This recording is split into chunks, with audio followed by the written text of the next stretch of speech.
Là, je ne veux même pas parler chinois. On est sur le match de l'année. Je ne veux rien savoir. Du début jusqu'à la fin, il y avait du suspense. Du début jusqu'à la fin, c'était tendu. Qui a respiré? Qui a respiré ne serait-ce qu'une minute, les amis? Franchement, le Real Madrid et Manchester City, ils ont respecté ce rendez-vous. Tout le monde attendait ce match et ils ne m'ont pas déçu. Je voulais que le Real Madrid gagne, mais on a merdé.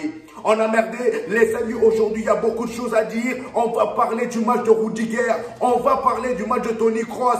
Valverde, Vinicius et Rodrigo sur le côté gauche, le nouveau shit code que M. Carlo Ancelotti a débloqué. Franchement, Carlo Ancelotti, j'étais beaucoup critiqué, mais aujourd'hui, tu ne m'as pas déçu. Aujourd'hui, tu ne m'as pas déçu, même si on a beaucoup raté, mais aujourd'hui, franchement, chapeau à toi pour ce que tu as créé. Les gars, j'ai trop de choses à dire, même Manchester City, j'ai plein de choses à dire sur cette équipe. Ils m'ont choqué eux aussi. Les amis, on va commencer par le plus simple déjà. Parlons déjà du match en général. Le match Manchester City, Real Madrid, les amis, je ne m'attendais pas à ce que ça soit aussi intense. Manchester City, c'est quoi cette pression? C'est quoi cette pression? Les mecs, ils nous ont tellement pressés qu'on avait du mal. Ça se voyait que le Real avait du mal à sortir les ballons. Ça se voyait qu'on avait du mal, tellement ça pressait. Oh, c'est une dinguerie. Pep Guardiola, franchement, sur ce domaine, il est injouable. Il est injouable. Il a réussi à transformer cette équipe en une équipe de mercenaires. J'ai comme l'impression que c'est des commandos sur le terrain. Même si Erling Haaland est bouclé de l'autre côté par M. Rudiger, mais j'avais l'impression que c'était une armée sur le terrain. Ils étaient cordats dans tous les sens. Et le pire, c'est que moi, au début du match, quand j'ai vu que M. Kevin De Bruyne avait la diarrhée et qu'il ne pouvait pas jouer, je me suis dit, youpi, youpi, enfin, aujourd'hui, on va les tabasser, on va se venger. Non, il y a Phil Foden au milieu. Il y a Phil Foden au milieu, l'homme en forme de Manchester City en ce moment. Le gars, il nous a fait mal. Je ne vais même pas parler de son but parce que franchement, Manchester City, quand je vous dis que cette équipe-là, c'est des sorciers, regardez-moi les buts surnaturels qu'ils nous ont mis aujourd'hui. Comment un Varjol, un défenseur peut te lâcher un missile comme ça? Comment on peut te lâcher un missile comme ça? Phil Foden, lui, c'est sa spécialité cette saison. Le gars, il te lâche des enroulés par-ci, par-là. C'est pour ça, moi, dès le début du match, je savais que ce mec-là, vu que monsieur, comment il s'appelle, le blond là, vu que De Bruyne n'était pas là, je me suis dit, même si De Bruyne n'est pas là, il faut faire très très attention à Phil Foden parce que ce mec-là est dangereux. Et c'est ce qu'il a fait. Son enroulé pied gauche, c'est aller dans la lucarne. Louni ne pouvait rien faire.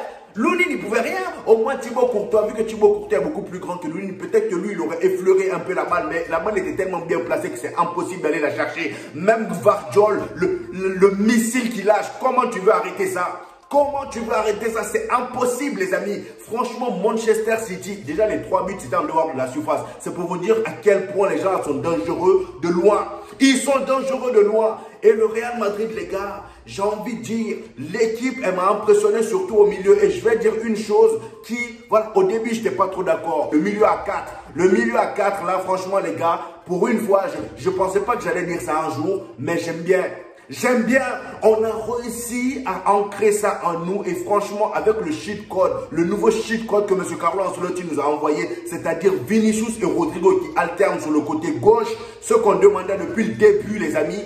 Vinicius et Rodrigo qui alternent sur le côté gauche, c'est monstrueux. C'est monstrueux, ça fait flipper. Ça fait flipper quand Rodrigo passe à gauche et que Vinicius part dans la profondeur. C'est une dinguerie, comment ça joue bien. Et les deux là, j'ai comme l'impression que quand il s'agit de combiner les amis, ils sont injouables. J'avais l'impression de voir Olivier Tom, tellement les combinaisons entre les deux, ça partait vite. Mais le gars, comment il s'appelle? Akanji, il voyait flou. Il voyait flou. Et puis le gars, il avait un carton jaune quand on l'a dit d'aller sur le côté gauche pour attraper Vinicius. J'avais peur pour lui. Je me suis dit, mais lui, il va prendre un rouge. Parce que imaginez, vous avez un carton jaune et on vous dit d'aller sur le côté où il y a Vinicius et Rodrigo qui alternent. Mais c'est la mort, c'est le suicide.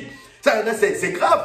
C'est grave. Cependant, les amis, comme vous avez pu voir le scénario, il y avait beaucoup de ratés, surtout de la part de Vinicius. Et d'ailleurs, en parlant de Vinicius, les gars, moi, ce match, j'ai beaucoup aimé. Même si, bon, il a beaucoup raté, ça m'énervait un peu. Mais même si un joueur rate beaucoup, il faut aussi regarder ce qu'il fait à côté. Le gars, aujourd'hui, il a été important, surtout dans les passes. Regardez le centre qu'il fait à Valverde. Et Valverde, c'est pas pour rien que ce gars-là, c'est mon joueur de cœur. Franchement, tu me demandes en ce moment qui est ton joueur préféré, je te dirais Valverde.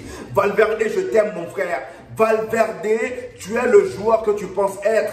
Tu es la future légende, le futur capitaine du Real Madrid que tu penses être. C'est une dinguerie. Regardez-moi le but qu'il a sorti. Regardez-moi le but qu'il a marqué. Franchement, aucune hésitation. Il a repris la balle parfaitement. La balle n'a même pas effleuré ailleurs. Ça a vraiment touché le bon endroit. Il a lâché ça comme pas possible. Je sais pourquoi ce mec-là est titulaire depuis le début. Carlo Ancelotti, c'est le joueur en qui il fait confiance, mais à 100%.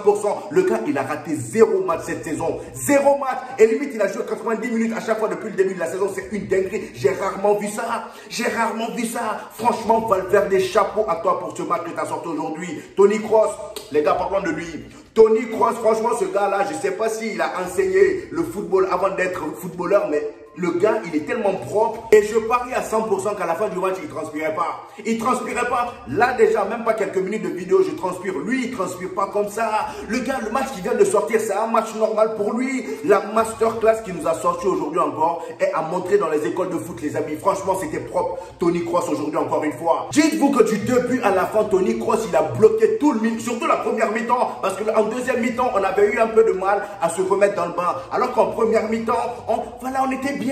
On était bien. Toni Kroos, il avait bloqué tout le milieu. Rodri, on ne le voyait pas grâce à Toni Kroos. Il a bouffé Foden, il a bouffé Rodri. Kovacic, on n'en parle même pas. Toni Kroos, il a fait son boulot de soldat au milieu encore une fois aujourd'hui. Et même Kamavinga, les amis, je ne l'oublie pas. C'est pour ça que je vous dis qu'en fait, aujourd'hui, le match en soi, il n'y a pas un seul joueur qui a fait le taf. Non, aujourd'hui, je voyais vraiment une équipe taper ensemble. Je voyais vraiment une équipe du Real Madrid travailler, mais vraiment main dans la main. Les combinaisons, c'était fluide. Pour une fois, j'ai vu un Real Madrid. Voilà, j'ai compris le système du Real Madrid pour une fois. Franchement, parce que ça fait longtemps que je ne voyais pas ce genre de jeu-là. C'est vrai que bon, quand on joue en Ligue des Champions, il y a souvent de l'intensité, il y a souvent des remontadas. Mais voir ce système-là comme ça, voir ce que Carlo Ancelotti a vraiment mis en place, ça fait plaisir. Ça fait plaisir. Aujourd'hui, j'ai vraiment vu clair. Et ce milieu à 4 là, franchement, c'est intéressant. Carlo Ancelotti, je suis désolé d'avoir douté de toi au début. Je suis désolé parce que défensivement, les gars, ça nous met tellement bien. Ça nous met tellement bien. Les retours défensifs sont bien faits. Et d'ailleurs, en parlant de défense, parlons de Rudiger. Les gars, il a tenu sa promesse. Rudiger a tenu sa promesse. Le gars, il avait dit, voilà, qu'il pardonnait Carlo Ancelotti parce que Carlo Ancelotti n'avait pas fait jouer au match retour la saison dernière, mais que cette fois-ci, il attend Erling Haaland et il a bien attendu. Il a bien attendu au point où Erling Haaland, même j'avais l'impression que Erling Haaland l'avait manqué. Le gars, il a collé le slip de Erling Haaland du début à la fin. Je me demande si même dans l'histoire du football, même Nesta n'a pas autant collé Ronaldo Nazario. Le poteau, il a collé Erling Haaland. Le gars, il respirait pas. Même moi, j'avais pitié d'Erling Haaland. Le gars, il n'a pas pu jouer son football. Est-ce qu'on peut coller comme ça quelqu'un? Déjà, de 1, Erling Haaland, aujourd'hui, ce match-là, c'était une mauvaise nouvelle pour lui. Imaginez Erling Haaland, voilà, qui est un peu dans la dépendance de Kevin De Bruyne. Il vient au match, même pas 2 minutes avant le match, on lui dit, c'est bon, Erling Haaland va... Ton ami là va pas pouvoir jouer, monsieur Kevin De Bruyne, il va pas pouvoir jouer, il a la diarrhée. Déjà ça c'est une première mauvaise nouvelle. Déjà le gars il commence le match démoralisé. Et avant le match, l'hymne national de Ligue des Champions, il voit la tête de Rudiger. À votre place, qu'est-ce que vous... Mettez-vous à sa place, s'il vous plaît. À sa place, qu'est-ce que vous allez avoir dans la tête? Franchement, vous serez démoralisé. C'est ça, Rudiger, les amis, c'est la police. Le gars, je pense que même à la mi-temps, il a harcelé Erling Haaland. Il était derrière lui. Le gars, déjà, il ne recevait même pas la balle. Erling Haaland ne recevait pas la balle dans le match. Voilà, il ne recevait pas beaucoup. Et les peu de balles qu'il recevait, M. Rudiger était là pour l'attraper, pour l'approcher. Et lui-même, ça le faisait rire. Moi-même, je me suis dit, mais Rudiger, c'est un gamin. C'est un gamin. Là, c'est une association de malfaiteurs qu'on est en train de créer, les amis. Le Real Madrid, ce Real que j'ai vu aujourd'hui là, tu rajoutes un Kylian Mbappé à cette attaque là, avec ce nouveau cheat code, Rodrigo et Vinicius qui alternent sur le côté gauche, avec un Kylian Mbappé qui est en pointe, qui part parfois à droite, à gauche. Franchement les gars, ça va être une dinguerie. Ça va être une dinguerie. La saison prochaine, je pense qu'il n'y a aucune équipe qui est prête pour voir ce que le Real Madrid est capable de faire. J'espère pour vous que vous n'allez pas tomber sur nous parce qu'on va faire du sale. On va faire du sale. Cependant les amis, à la fin de ce match, je me suis rendu compte d'un truc. Je me suis dit qu'en fait là, avec le niveau qu'a proposé ces deux équipes, franchement, le match, en termes de niveau, je pense qu'on ne peut pas atteindre, on ne peut pas faire mieux.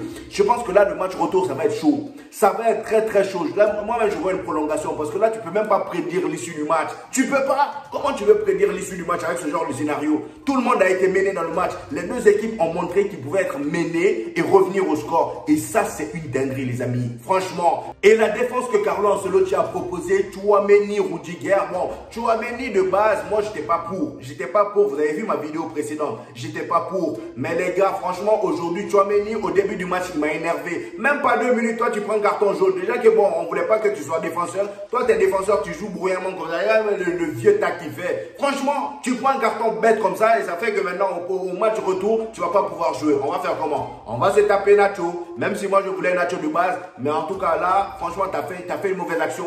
T'as fait une mauvaise action. Là, tu le mets dans le mal. Bref, en tout cas, les amis, j'espère que vous avez aimé cette vidéo. N'hésitez pas à me donner votre avis dans les commentaires. Vous savez que voilà, ça, là, c'était un débrief. C'est pas une vidéo info comme d'habitude. Vous voyez comment je transpire. Donc, donnez-moi votre avis en commentaire. J'hésiterai pas à vous répondre. En ce moment, je réponds à tout le monde. Vous savez déjà. Donc, un petit pouce bleu, ça fait pas de mal. Ça aide au référencement. On se retrouve au prochain épisode.